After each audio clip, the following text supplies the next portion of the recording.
सत श्री अकाल।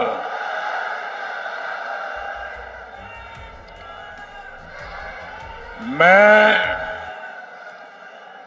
बहुत खुशकिस्मत हाँ कि श्री गुरु तेग बहादुर जी ये पावन चरण छो स्थान ਅਤੇ श्री काली माता जी दे पावन स्थान पटियाला तो मैनू अपने पंजाब दौरे की शुरुआत करने का मौका मिला है।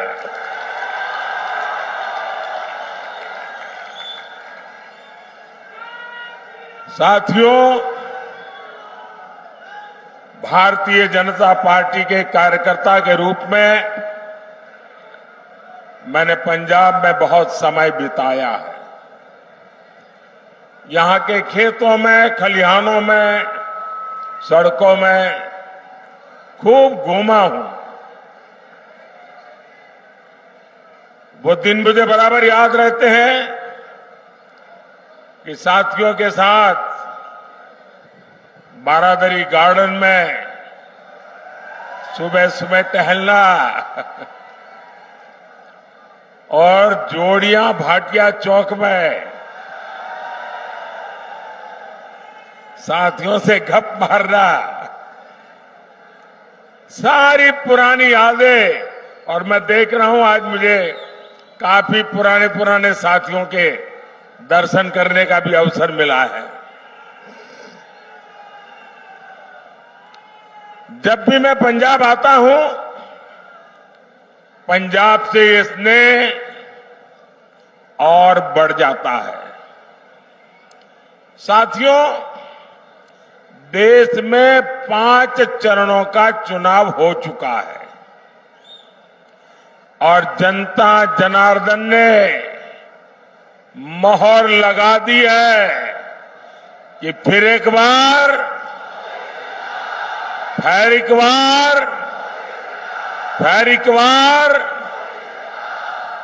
पंजाब भी अच्छे से जानता है कि उसे अपना वोट बेकार नहीं करना है।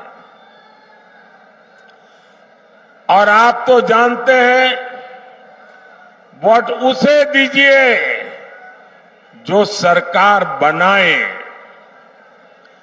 वोट उसे दीजिए जो विकसित पंजाब बनाने के लिए प्रतिबद्ध हो, जो विकसित भारत बनाने का संकल्प लेकर चला हो।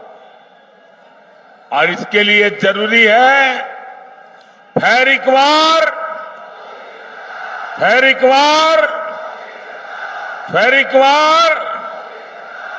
भाइयों बहनों, 24 का ये चुनाव देश का चुनाव है।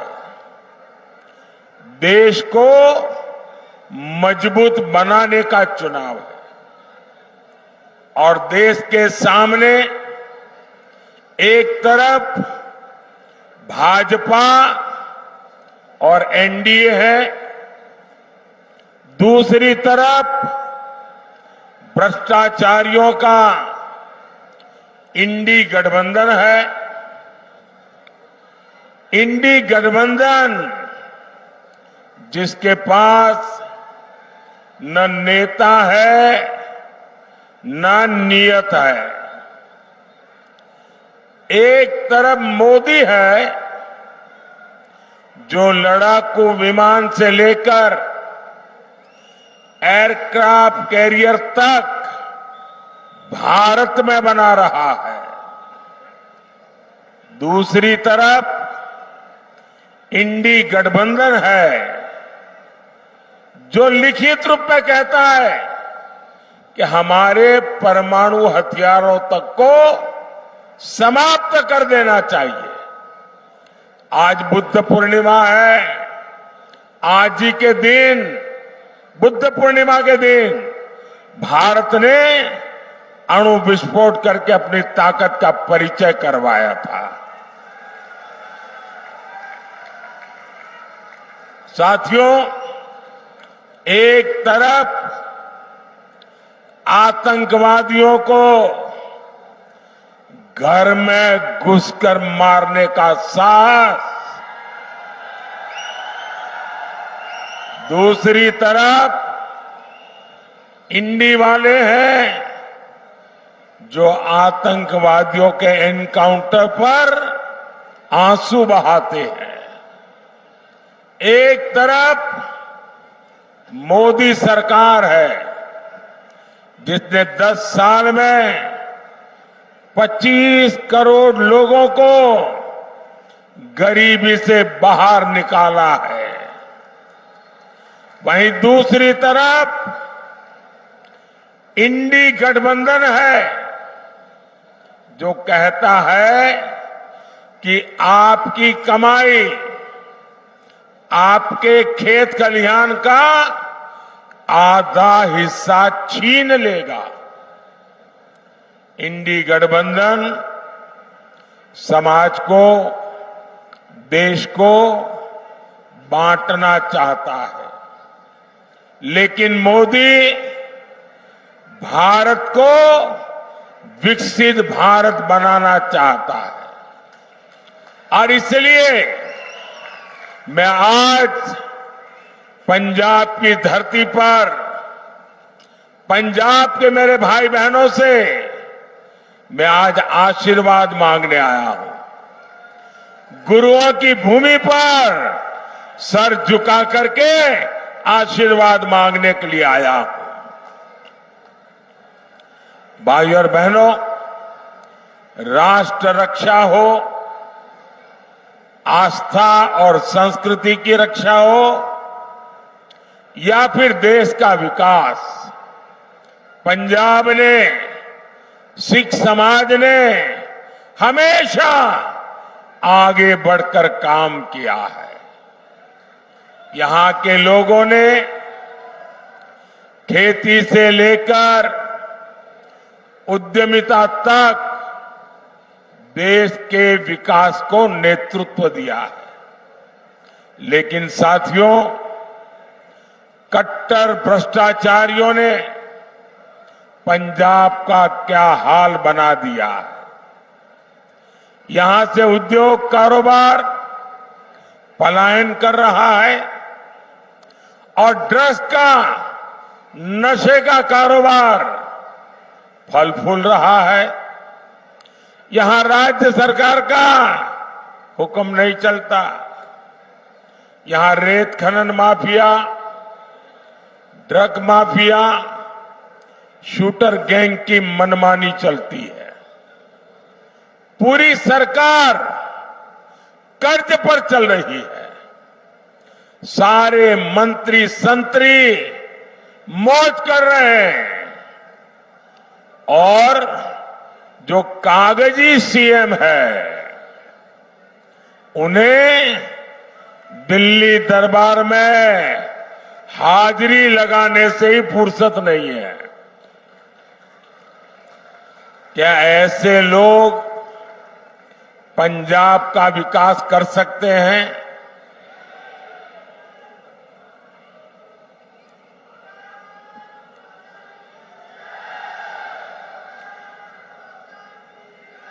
भाई और बहनों, यहां पंजाब में दिखावे के लिए दिल्ली की कट्टर भ्रष्टाचारी पार्टी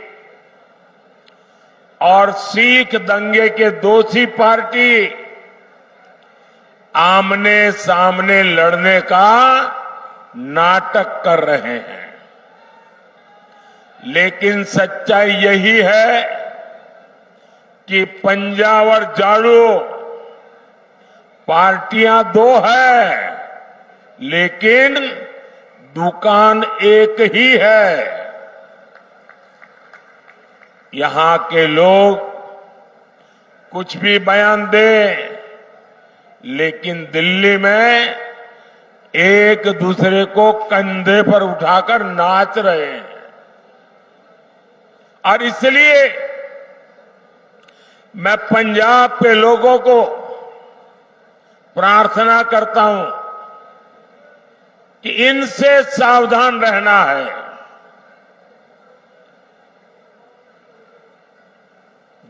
जिसको वो अपना गुरु मानते थे, वो अन्ना साहब हजारे के साथ भी जो धोखा कर सकते हैं, वो दिन में 10 बार झूठ बोल सकते हैं। ऐसे लोग न पंजाब का भला कर सकते हैं, न आपके बच्चों के भविष्य के लिए कुछ देख करके जा सकते हैं। भाइयों और बहनों, इंडी गठबंधन को न विकास की परवाह है और न ही हमारी विरासत की चिंता। आजादी के बाद दूसरे दिन ही अयोध्या में राम मंदिर बन जाना चाहिए था, लेकिन कांग्रेस ने मंदिर का निर्माण रोका। अब जब मंदिर बन गया तो ये मंदिर को गालियां दे रहे हैं। आज दुनिया भर से श्रद्धालु अयोध्या पहुंच रहे हैं और उनका स्वागत महर्षि वाल्मीकि के नाम पर बना हवाई अड्डा करता है।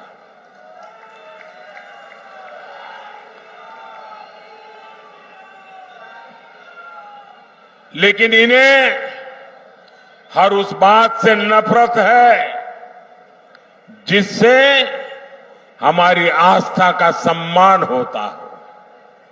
साथियों, ये इंडी गठबंधन वाले गौर सांप्रदायिक है,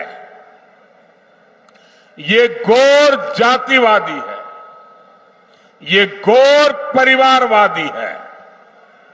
सत्ता के लिए ये किसी को भी धोखा दे सकते हैं।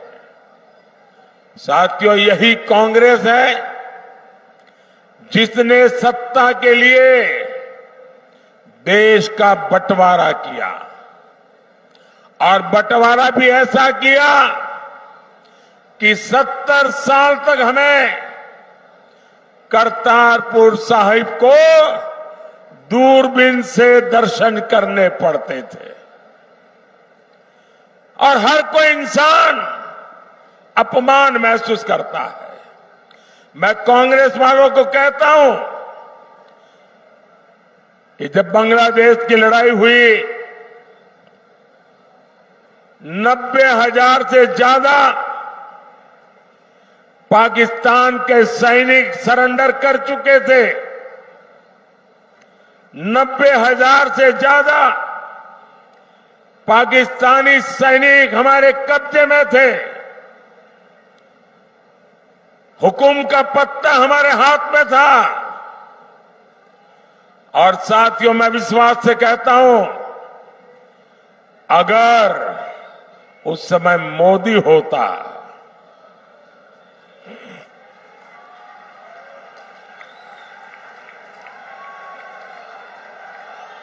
अगर उस समय मोदी होता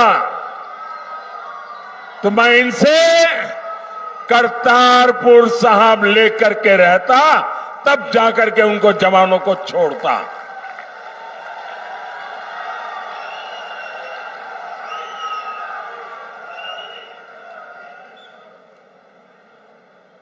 वो तो नहीं कर पाए, लेकिन मुझसे जितनी सेवा हो सकी, क्योंकि गुरुओं की सेवा इससे बड़ा कोई धन भाग्य नहीं होता है। आज करतारपुर साहिब कॉरिडोर आपके सामने है। हमारे सभी श्रद्धालु गर्व के साथ वहां जाते हैं।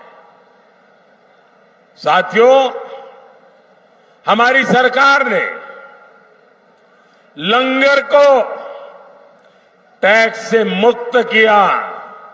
ये पहले भी की सरकारें कर सकती थी। पहले हरमंदिर साहब में विदेशों से भक्त चंदा नहीं दे पाते थे। बार बार यहां से मांग उठती थी। दिल्ली में बैठी हुई सरकारें सुनने को तैयार नहीं थी। ये मोदी ने आकर के इसके नियमों में छूट दी और आज हमारे हरमिंदर साहब की सेवा दुनिया के किसी भी कोने में रहकर कोई कर सकता है। श्री फतेहगढ़ साहिब तो साहबजादे के शौर्य और शहादत का साक्षी रहा है। ये मोदी सरकार है जिसने साहबजादों के शौर्य के लिए समर्पित वीर बाल दिवस घोषित किया। और कुछ लोगों को समझ नहीं आ रहा है कि वीर बाल दिवस घोषित करने का मतलब क्या होता है। मुझे दुख है कि पंजाब में भी ऐसे लोग हैं जिनको इसकी कोई समझ नहीं है। पंजाब के अंदर इस महान त्याग तपस्या के लिए मैं पंजाब में रहा हूं। कई दिनों तक हमारी माताएं बहनें, हमारा परिवार व्रत रखता है, जमीन पे सोता है। कितना महत्वपूर्ण श्रद्धा का विषय है। लेकिन हिंदुस्तान में केरल में जाइए, उनको कुछ पता नहीं।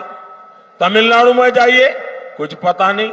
आसाम में जाइए, कुछ पता नहीं। इतना बड़ा त्याग और बलिदान और मेरे देश के लोगों को पता नहीं है। ये मुझे बहुत खटकता था। मैं चाहता हूं हिंदुस्तान के हर बच्चे के दिल दिमाग में साहबजादों का बलिदान हमेशा हमेशा रहना चाहिए। किसी भी बालक मन के लिए इससे बड़ी कोई प्रेरणा नहीं हो सकती। और इसलिए हमने वीर बाल दिवस के रूप में पूरे हिंदुस्तान में हर स्कूल, कॉलेज, गांव कार्यक्रम करने की परंपरा खड़ी की है। अगर पंजाब के लोग भी इस काम को न समझ पाए तो इससे बड़ा चिंता का विषय क्या हो सकता है। आपको याद होगा अफगानिस्तान में हमारे सिख परिवार संकट में थे। हम सभी को सुरक्षित वापस लाए।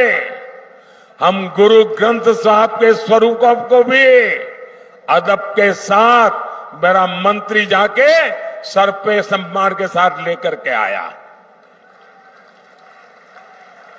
साथियों, ये प्रधानमंत्री की बात छोड़ दीजिए, मेरा तो आपसे खून का नाता है। गुरु गोविंद सिंह जी के जो पहले पंच प्यारे थे उसमें मेरा एक द्वारिका का पंच प्यारों में था जी। मेरा आपसे खून का रिश्ता है।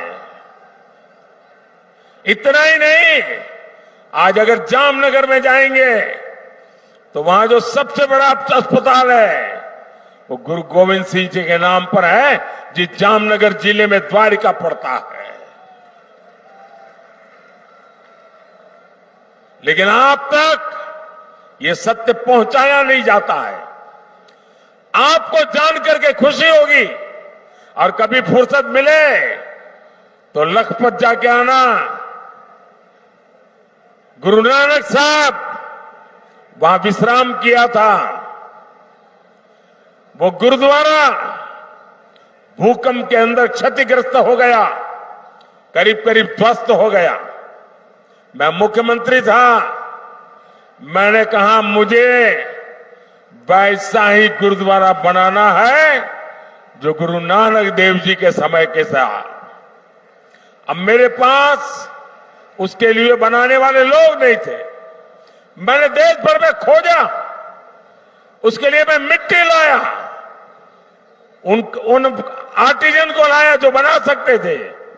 और आपको खुशी होगी, आज कच्छ के रेगिस्तान में आखिरी गांव में लखपत में मैंने वो गुरुद्वारा वैसा ही बना दिया जैसा पहले था। और आज उसका मैं विस्तार भी कर रहा हूं। वहां कोई वोट नहीं है। ये वोट के लिए मोदी नहीं करता है, श्रद्धा है इसलिए कर रहा है। गुरुओं के त्याग बलिदान के प्रति ये सर झुकता है मोदी का, इसलिए कर रहा है।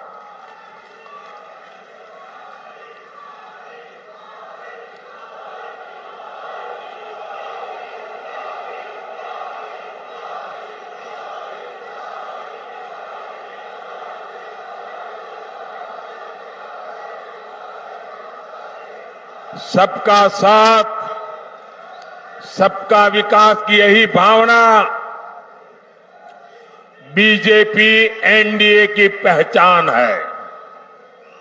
भाइयों और बहनों, इंडी गठबंधन वालों के लिए अपने वोट बैंक का तुष्टीकरण ही सबसे बड़ा लक्ष्य है।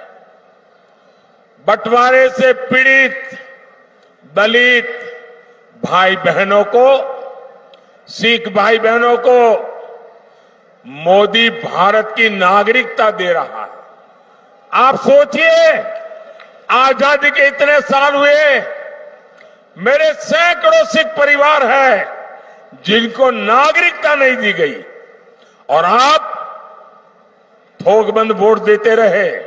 क्या पाया आप लोगों ने? सोचिए, साफ साफ बात करने वाला कोई मिलेगा नहीं आपको। और इसलिए आज मैं कह रहा हूं, ये लोग सीए का विरोध करते हैं। अगर सीए का विरोध करेंगे तो मेरे सिख भाई बहन जो पाकिस्तान में, बांग्लादेश में, अन्य देशों में प्रताड़ित होते हैं, वापस आते हैं, कौन संभालेगा उनको? मैं उसे मेरा कर्तव्य मानता हूं और इसलिए मैंने उनको नागरिकता देने का कानून बनाया है, वोट पाने के लिए नहीं बनाया है।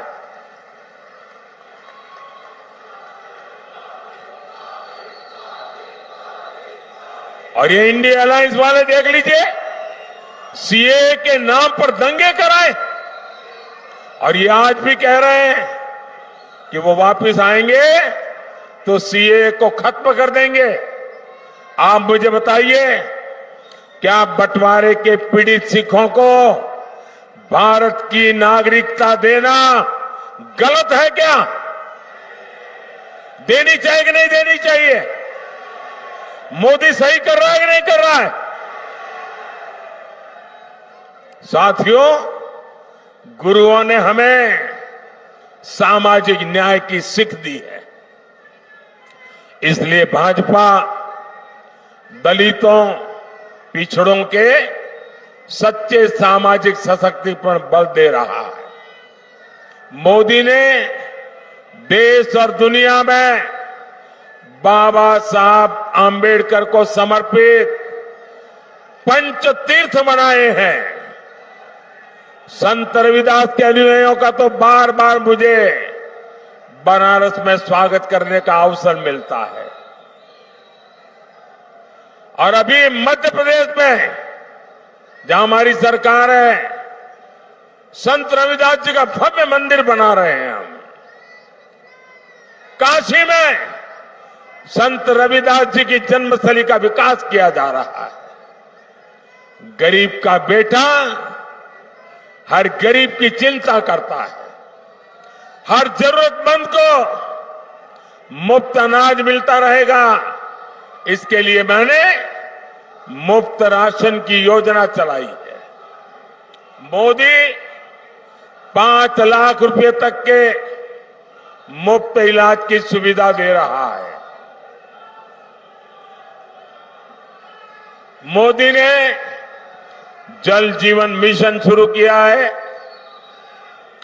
ताकि आपको घर में नल से शुद्ध पानी मिले।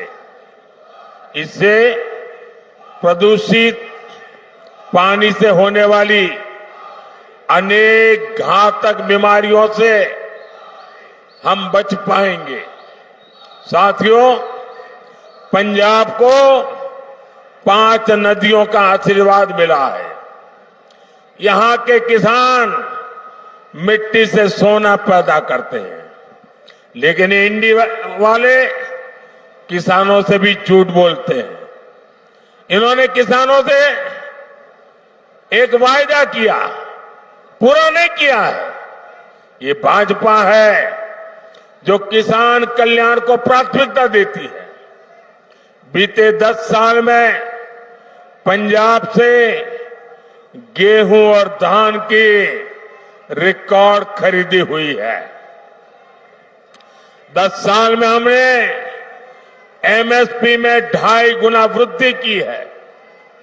यहां पंजाब के हर किसान को पीएम किसान सम्मान निधि के करीब 30,000 रुपये, एक एक किसान को 30,000 रुपये मिल चुके हैं।